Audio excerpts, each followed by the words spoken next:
Hello friends, welcome back to Tamil movie reviews. நான் உங்கள் தமிழ். இன்றைக்கி நம்ம 2024 கொரியனில் வெளியான ஸ்குவிட் கேம் சீசன் 2 வெப் சீரிஸோட திரை விமர்சனம் பற்றி தான் பார்க்க போகிறோம். இந்த வெப் சீரிஸ் உங்களுக்கு நெட்ஃப்ளிக்ஸில் தமிழ் டப் பண்ணி கொடுத்துருக்காங்க, பார்த்து என்ஜாய் பண்ணுங்கள். மொத்தமாக 7 எபிசோட் ரிலீஸ் பண்ணியிருக்காங்க. ஒவ்வொரு எபிசோடுமே 1 மணி நேரம் வரும். கரெக்டாக 7 மணி நேரத்தில் இந்த எபிசோட், அதாவது இந்த சீசன் முழுக்க நீங்கள் முடிச்சிடலாம். இப்போது இந்த சீசன் 2ஓட திரை விமர்சனம் என்ன அப்படின்னு பார்த்தீங்கன்னா, ஸ்டார்டிங்லேயே நம்ம ஹீரோ வந்து காமிக்கிறாரு. அதாவது சீசன் 1 பார்த்தா வின் பண்ணார் பாருங்க கேமில், அவரை வந்து காமிக்கிறாரு.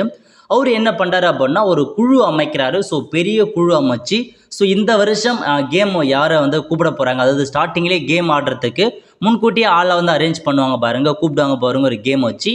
அந்த மாதிரி விளையாடுறவங்கள பிடிச்சி எப்படியாச்சும் அந்த கேம் அழிக்கணும் அப்படின்ட்டு நம்ம ஹீரோ வந்து பார்த்தா போராடுவார். அதுக்காக நிறையா குழு அமைச்சு அவர் வச்சிருக்க பணத்தெல்லாம் வந்து செலவு பண்ணுவார். ஸோ இன்னொரு கட்டத்தில் அந்த போலீஸ் அதிகாரி இருப்பாங்க பாருங்கள், சீசன் 1 சுட்டதுக்கப்புறம் அவரை வந்து காப்பாற்றி ஒரு போட்டிங்கில் ஒரு நபரை கடத்தி கூப்பிட்டு வந்துடுவார்.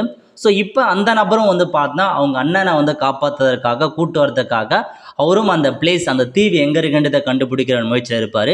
சீசன், அதாவது எபிசோட் 1 ஃபுல்லாகவே அந்த மாதிரி தான் வந்து போயிட்டுருக்கும். ஸோ கடைசியாக வந்து பார்த்தா உங்களுக்கு எபிசோட் 2ல் 2 பேருமே வந்து ஒரு இடத்துல கனெக்ட் ஆகிருப்பாங்க. அதாவது அந்த ஹீரோவும் போலீஸ் அதிகாரியும் 2 பேருமே கனெக்ட் ஆகிட்டு நம்ம 2 பேருமே ஒரே நோக்கத்துக்காக தான் போராட்டம். ஸோ நம்ம 2 பேரும் டீம் அப்பாக இருந்து நம்ம கண்டுபிடிக்கலாம், அந்த மாதிரி கண்டுபிடிக்க ட்ரை பண்ணுவாங்க.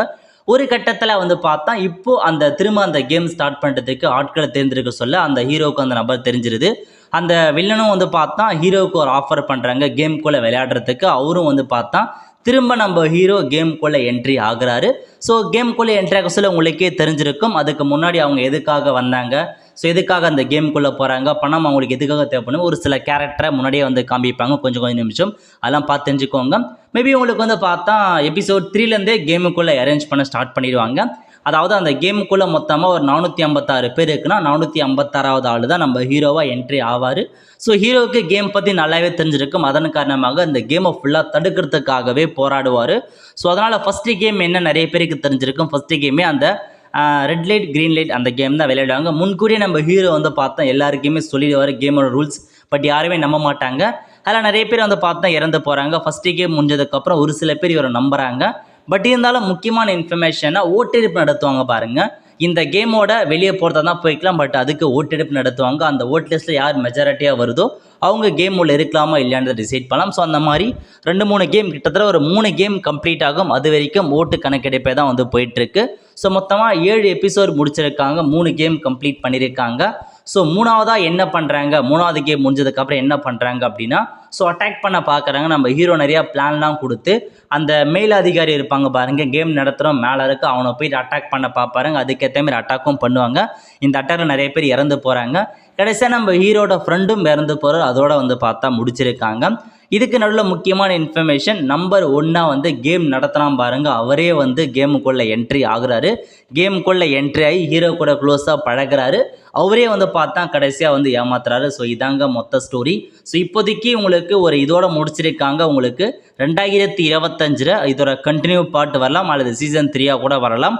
ஸோ கண்டிப்பாக எக்ஸைட்மெண்ட்டாக இருக்குது. ஸோ எப்படி வாட்ச் பண்ணலாம் அப்படின்னா, கேம் பொறுத்த வரைக்கும் அந்தளவுக்கு ஒன்றும் த்ரில்லிங்காக கேம்லாம் வந்து கொண்டு போகலைங்க. ஃபஸ்ட்டு இந்த தடவை செகண்டாக இருந்தது, ஒரு சில கேம் வித்தியாசமாக கொண்டு போயிருந்தாங்க. அதாவது ஃபஸ்ட்டு கேம் மட்டும்தான் ஒரே மாதிரி இருந்துச்சு, அந்த red light green light game. மற்றபடி செகண்ட் கேமும் தேர்ட் கேமும் வேறு கேமாக தான் கொண்டு போயிருப்பாங்க. ஃபஸ்ட் சீசனோட இந்த சீசனில் வேறு கேம் தான் இருந்துச்சு. பட் த்ரில்லிங்காக கேம் இல்லை அப்படின்றது தான் அர்த்தம். ஃபஸ்ட்டு கேம் மட்டும்தான் த்ரில்லிங்காக இருந்துச்சு. அடுத்த 2 கேம் அந்தளவுக்கு த்ரில்லிங்னஸ் இல்லை, ஓரளவுக்கு சாவடிக்கிறத மட்டும் தான் காமிச்சிருப்பாங்களே தவிர கேமை வந்து த்ரில்லிங்காக வந்து காமிக்கல. அது கொஞ்சம் சொதைப்பிடுச்சு. அதேமாரி எல்லாமே வந்து பார்த்தா ப்ரொடக்ஷன், நம்மளே ப்ரொடக்ஷன் பண்ணுற மாரி தான் எல்லாத்தையுமே வந்து கொண்டு போயிருக்காங்க.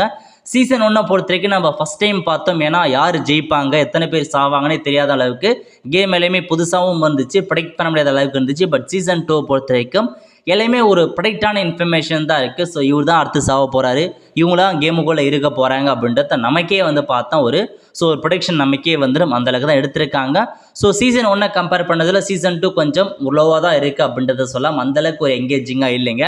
ஸோ ஸ்க்ரீன் பிளே எல்லாம் கொண்டு போயிருக்காங்க, எடிட்டிங்காக இருக்கட்டும், டப்பிங்காக இருக்கட்டும், எல்லாம் நல்லா இருக்குது. பட் இன்னும் கொஞ்சம் பெட்டராக த்ரில்லிங்காக கொண்டு போயிருக்கான். இதில் வந்து பார்த்தா அடல்ட் கண்டென்ட் எதுவுமே இல்லைங்க. ஸோ சீசன் 1ல் நிறைய அடல்ட் கண்டென்ட் கொடுத்துருந்தாங்க. பட் இதில் அந்த மாதிரி எதுவுமே கிடையாது. எல்லாமே நார்மலாக தான் கொண்டு போயிருக்காங்க. பட் ஒரு சில பேட் வேர்ட்ஸை மட்டும் யூஸ் பண்ணியிருக்காங்க. அதை மட்டும் நீங்கள் பார்த்து அதுக்கேற்ற மாரி இந்த மூவி இந்த வெப் சீரிஸ் நீங்கள் வந்து பார்க்க பாருங்கள். பட் கண்டிப்பாக ஒர்த்தான வெப் சீரிஸ் தான். ஒரு சில இடங்களில் மட்டும்தான் லேகெல்லாம் எங்கேயுமே ஆகல, நல்லா கொண்டு போயிருக்காங்க. ஏன்னா சீசன் 1ல் ஒரு சில இடங்கள் லேக் ஆகிருக்கும். பட் சீசன் 2ல் லேகில் எங்கேயுமே ஆகல. பட் த்ரில்லிங்கில் ஈஸியாக ப்ரெடிக்ட் பண்ண முடியும், அந்தளவுக்கு கொண்டு போயிருக்காங்க. வெயிட் பண்ணி பார்க்கலாம்.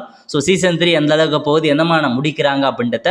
ஸோ ஃபைனலாக வந்து பார்த்தா அந்த இடங்களில் அவங்க திரும்ப அந்த போலீஸ் அதிகாரி வந்து கண்டுபிடிக்கிறதுக்காக நிறைய கேங் கூட வந்து முயற்சிப்பார். அந்த தீவை கண்டுபிடிச்சிட்டாரு அப்படின்னா மேபி அவர் உள்ளே போயிட்டு அட்டாக் பண்ணி மொத்தத்தையும் காலி பண்ணிடலாம். ஸோ வெயிட் பண்ணி பார்க்கலாம் எந்த அளவுக்கு சீசன் 3 போகுது அப்படின்றத வெயிட் பண்ணி பார்க்கலாம். ஓகே, ஸோ இதான் இந்த வெப் சீரிஸோட மொத்த திரை விமர்சனம். இந்த ரிவ்யூ உங்களுக்கு பிடிச்சிருக்கு அப்படின்னா மறக்காமல் லைக் பண்ணுங்கள், மறக்காம நம்ம சேனலை சப்ஸ்கிரைப் பண்ணி வச்சுக்கோங்க. இந்த மாதிரி பல மூவி அப்டேட்ஸோட திரை விமர்சனம் நீங்கள் வந்து பார்க்கலாம். ஆல் த ஃப்ரெண்ட்ஸ், கண்டிப்பாக இந்த வீடியோ பிடிச்ச லைக் பண்ணுங்கள். தேங்க்யூ.